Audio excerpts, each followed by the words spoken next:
बिस्मिल्लाहिर्रहमानिर्रहीम अस्सलाम वालेकुम वरहमतुल्लाहि वबरकातुहू। जनाब अज माशाअल्लाह जी 12 बकरा की लाट आ चुकी ने 2026 की कुर्बानी ते लगन वाले महंगे दौर के सस्ते तोहफे आ चुके ने। बाकी मेरा बिरा रेट तो नहीं पता है कि अजकल कितने के इंक्रीज हो चुके हैं रेट अपने आप, लेकिन सोना भाई अपना बिल्कुल जायज़ और मकूल रेट है। तो खुद नहीं पता है कि मंडियां दे की रूटीना चलती पे जेडे पिछले साल लोग जानवर लैके गए ना उस रेट तो इस टाइम 15,000 आराम नाल बकरा महंगा 20,000 भी तुसी आखो तो सच ही पिया।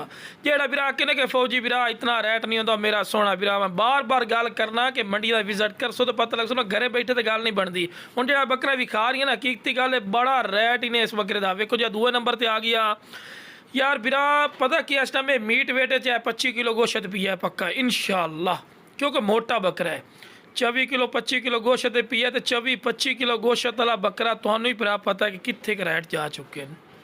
हाँ कोई वेखो जी मेरे को आना चाहे तो मेरे को आओ बकरे आके वेखा करो, वेख ते लै जाओ। लोकेशन कोई दूर कोई नहीं है, लुडन शहर है, ज़िला व्याड़ी है, लुडन मेन अड्डे ते UBL बैंक और PSO पंप के सामने।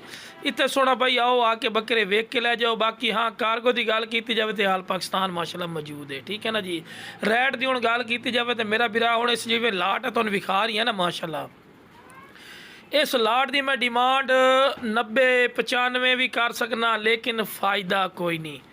जिस बाई नूं चाहिए जनाब 75 का डिमांड करदा पिया 70,000 रुपया फी पुट्ठा रेट लग जासी, ठीक है ना जी।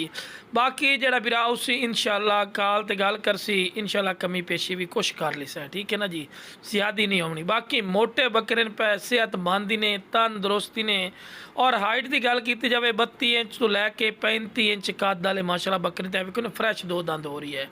सारे सारे हेल्दी हैं, खूबसूरत हैं, चंगे कद कबाड़े वाले ने ते रेट भी मुनासिब ने पिया, कोई ज़्यादा रेट नहीं अजकल की जितनी महंगाई हो चुकी है, ठीक है ना मेरा बिरा।